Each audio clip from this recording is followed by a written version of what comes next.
Welcome back, everybody. We're diving into something pretty interesting today. Yeah. It's all about how Jesus viewed family. Mm. We've got a whole bunch of verses, Okay. and honestly, you would not believe the variety of stuff we're going to be looking at. Right. Everything from, the spiritual bonds to, things about honoring your parents and, Yeah. Right. some of those tough times when faith causes a little bit of family friction. Yeah, that's a fascinating area to explore because Yeah. family for Jesus wasn't always like what we might Yep. think of when we think of family today. Exactly. Okay, so first up, let's jump into Mark 3.3135. Okay. Just imagine this for a second. Okay, Jesus, he's teaching, he's surrounded by all of his followers, Yeah. and all of a sudden, his family shows up, Hmm. right? You would think, oh, nice, like family reunion time. But That- Jesus kind of throws a curveball. yeah. He basically says, you know what? Those who do the will of God, they are my true family. That's huge. Back then that would have been I know. a very radical statement Totally. because you have to think about it. Back then, in ancient Jewish culture, Right. family wasn't just about, who you had over for dinner. It was everything. Right. It decided your social standing, your inheritance, Wow. even your identity Yeah. was all wrapped up in who you were related to. Mm-hmm. So when Jesus basically says, my true family are those who follow God, Yeah. he's making a really radical statement. It's like Yeah. he's saying spiritual connection is more important Yeah. than these, super strong social structures. It makes you think about, like, what does family really mean then? Yeah, does it? Are we just talking about blood relations, or is there something more to it? Yeah, exactly. And I think Right. it challenges us to think about Right. all the different ways that we form bonds with people Yeah. and build these, communities based on shared values and beliefs. That's so true. Okay, so we started off with some pretty deep stuff. Yeah. How about something a little bit lighter? Let's look at Matthew 19.14. Okay. It's where Jesus welcomes children. Oh, yeah. It's just such a heartwarming image. It is, yeah. Every time I read it, it makes me feel good, and it always makes me think about the story in Luke 2.4152, Okay. where Jesus, when he was young, stays behind at the temple. Right. And he's totally absorbed in all these, deep religious discussions. Yeah, and it's interesting the contrast between, I know. embracing the innocence of children Right. and then, almost immediately showing this profound dedication to God's will. Yeah, and you wonder, right? Was that experience in the temple, was that almost like a foreshadowing of the really tough choices that his followers might have to make later on? Where their loyalty to God might Right. create some problems within their families. Yeah, it does make you think about that because, Yeah. sometimes following a path of faith leads to unexpected challenges, Oh, definitely. especially when it comes to those closest to us, Yeah. Yeah. for sure. Speaking of unexpected, though, Okay. let's talk about the wedding at Cana. Oh, yeah. This is in John 2.111. This is where Jesus turns water into wine. Right. Can you even imagine being there? It would be amazing, wouldn't it? It would be wild. Everybody's partying, Yeah. and all of a sudden, boom, top shelf wine. Yeah. I mean, would you have noticed right away, or would you just be like, oh, wow, this party's amazing? I think it's fascinating because back then, running out of wine at a wedding that wasn't just, oh, we need to run to the store. Right. It was a huge deal. Yeah. It was super embarrassing for the family. Yeah. So when Jesus steps in, it's not just a party trick. Yeah. It's showing that he cares. Yeah. And he wants to help people, even in what we might think of as an ordinary situation. I love that. Yeah. It makes you wonder how often miracles might be happening around us. Right. And we don't even realize it. Exactly. And maybe it's not always, water into wine. But just those unexpected moments of grace and kindness Yeah. that make life a little bit better. Yeah, maybe miracles are closer than we think. That's a good thought. Okay, let's switch gears a little bit here. Okay. Let's look at Mary and Martha Okay. in Luke 10.3842. Okay. So you've got Martha, right? She's the ultimate host, Yeah. running around making sure everything's perfect for everybody. And then Yeah. you've got Mary just sitting at Jesus's feet, completely engrossed in his words. Yeah. So tell me, who are you more like, a Mary or a Martha? That is a good question. Right. I think we probably all have a little of both of them in us, Yeah. right? There's that part of us that wants to, Get things done. get stuff done and be productive and helpful. Yeah. And then there's that part that just wants to, be still and reflect and connect. I think that's what makes the story so relatable. Yeah. Because it is that tension between our responsibilities and our desire for spiritual growth. Right. We want to serve others, but we also need to nurture Right. our own inner lives. Yeah.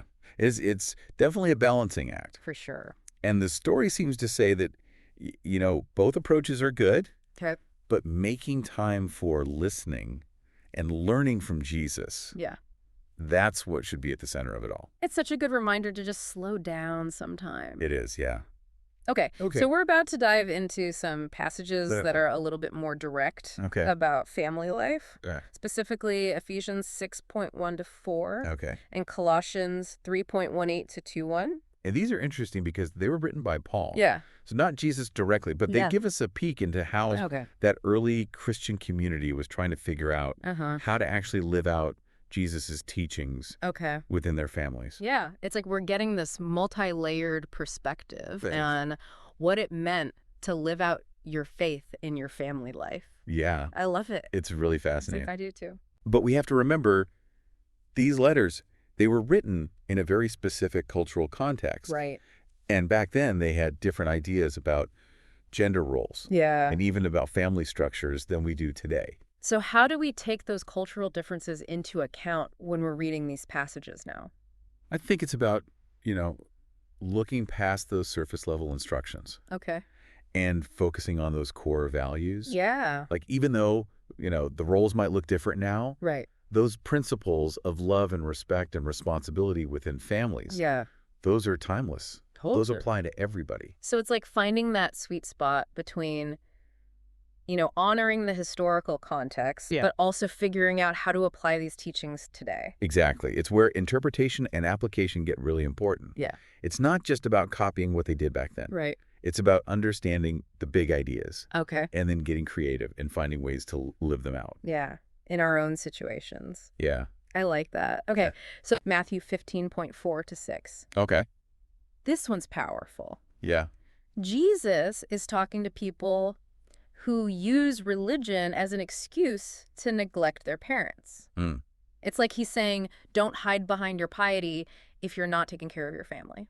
It is a strong statement, isn't it? It is. And I think, we might still see that today, Oh, yeah. where people focus on how religious they look, Uh-huh. but then they don't actually take care of the people they're closest to. Yeah, it's like calling out hypocrisy. Right. It's like true faith should show up in how you treat your family. Exactly. It makes you think about all the responsibilities we have to our aging parents, Mhm. especially these days when families are spread out Yeah. and everybody's so busy. It's tough. Yeah. It really highlights how important it is to find ways to honor and care for our loved ones Right. as they get older. Yes. And not just when they're older, but Right. throughout our lives. Yeah, absolutely. Honoring and respecting them, It's even true. when we don't agree with them. And recognizing that, those family bonds, Yeah. they run deep. Speaking of things that test those bonds, Okay. let's look at Matthew 10:34-37. Okay. This one gets a little bit heavier. It does. Jesus says that following him Yeah. could actually cause division within families. I think this one can be tough to hear. Yeah. Because we tend to think that faith should always bring peace. Right. But Jesus is being honest here. Yeah. He's saying, look, choosing faith, Right. especially when the world doesn't understand it, Yeah. that can lead to conflict. Yeah. Even with our loved ones. It's like a reminder that staying true to what you believe in, Yeah. sometimes it costs you. Yeah. It's a sobering thought. It is. Faith isn't always easy. For sure. And sometimes we have to make hard choices, Yeah. even if it means tension with our family. Okay, and that brings us to our last verse for today, Okay. 1 Timothy 5:8. Right. Now, this one's attributed to Paul, but it really echoes something we've been talking about with Jesus's teachings. Yeah. The importance of taking care of your family.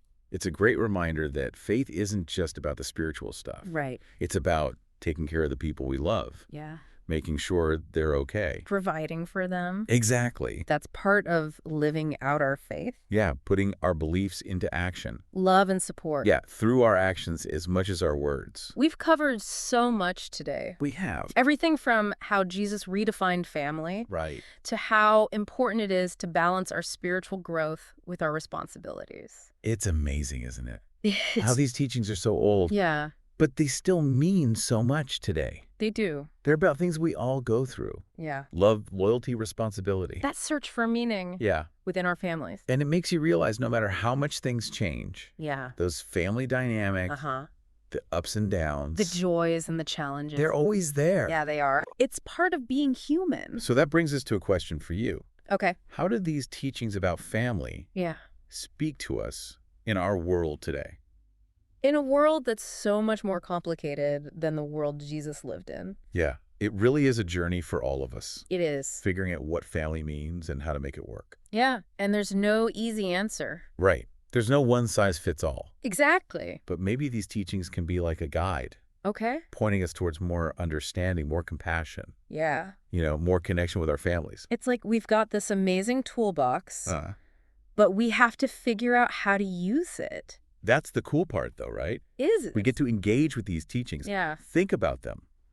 Wrestle with them. Yeah. Find our own meaning in them. So it's not about just blindly following rules. No, it's about taking those big ideas and then figuring out how to apply them to our own lives. With love and compassion. Yeah, exactly. And let's be real. Yeah. Family can be messy. Oh, it definitely is. It's not always perfect. It's not a Hallmark movie. Definitely not. Right. But it's a huge part of being human. Totally. Whether we're talking about our families by blood or our chosen families or even that bigger spiritual family. Yeah, I love that. These teachings remind us that relationships are so important. They are? They challenge us to be better people. Yeah, to love more. To live out our faith in a way that actually makes a difference. It all comes back to that, doesn't it? Yeah, it really does. So as we wrap up this deep dive into how Jesus viewed family, I hope you're leaving with more than just a better understanding of the Bible. Me too. I hope you're also feeling that sense of how important those connections are. It's all about those connections. With the people in our lives. Absolutely. They make us who we are. May these teachings inspire you to build relationships that are full of love, respect, and support. That nourish your soul and really reflect what it means to live out your faith. Yeah, beautifully said. Thank you so much for joining us today. And remember, this conversation doesn't end here. It doesn't. Keep thinking about these ideas and how they apply to your own understanding of faith and family. I love it. We'll see you next time.